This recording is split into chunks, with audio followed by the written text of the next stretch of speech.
Okay, so first look, guys. Here we go.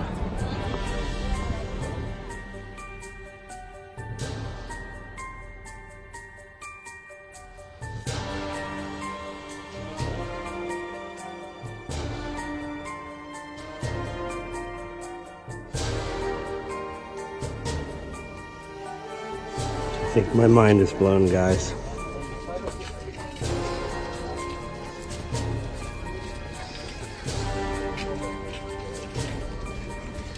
Imagine.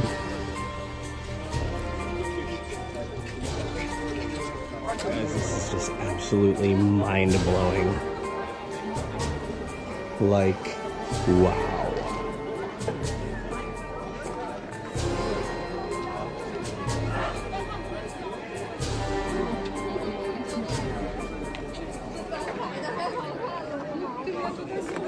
So we are inside.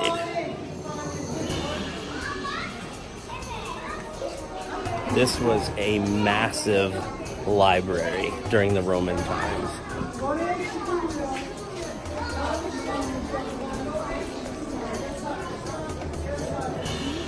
So this right here is the south gate of the Agora, and this was put up in 2 BC, so we're talking 2 years before Jesus was born in Bethlehem.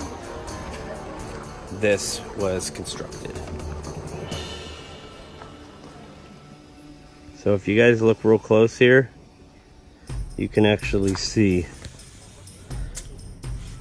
in Latin, Diana Ephesia e Divo Claudio, Diana of the Ephesians, open air Claudio, I think is what it says, something like that. So it must have been Claudio's open air theater of Diana of the Ephesians, something along those lines. So here we are in the ruins of the Temple of Diana, the goddess Diana, who was, I think, considered to be a triple goddess, with the goddess of the moon and the god of the underworld, or something like that. And what I think is just really amazing is that the Apostle Paul targeted places that had cult followings and places that were strong in the occult, and he would target them to plant churches in those places, and then he would write letters encouraging them in the midst of all the cult worship and everything, and reminding them of their inheritance in Christ, and that they are to live worthy of that, and in the midst of all kind of crazy, pagan worship. So let me show you a little bit here.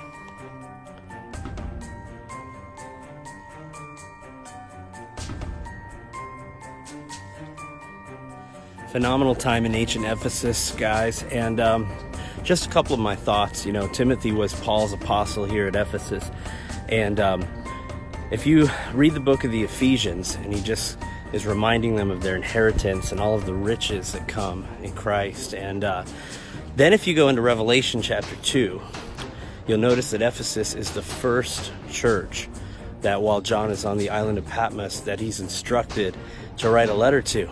And in that letter, Jesus basically says, you're doing amazing. You hate what I hate. You hate wickedness. However, there's one thing that I'm going to file a complaint over, and it's that you've left the love you had at first. So sometimes I wonder if, because originally this city, Ephesus, was a city mixed of paganism and Christianity when the church was started here. And then eventually, as it got down through the ages, it became predominantly a Christian city, but it took a long time.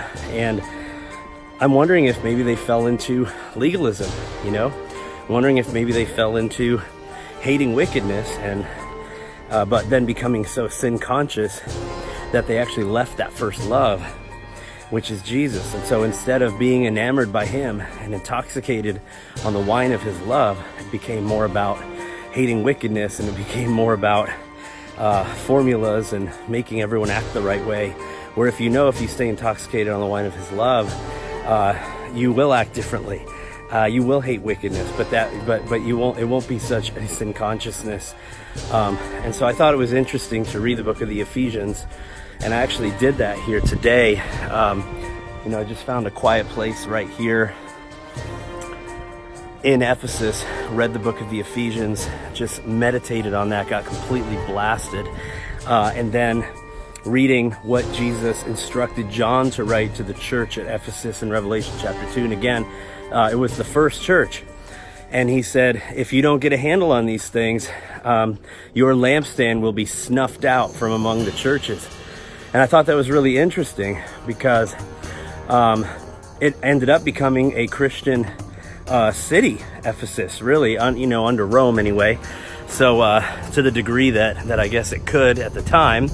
But I think that's phenomenal because Jesus is saying if you get lost in legalism and in the formula of it all and the religiosity of it all, and it becomes about sin consciousness and you leave your first love, you're not going to be prepared to enter that glorious age.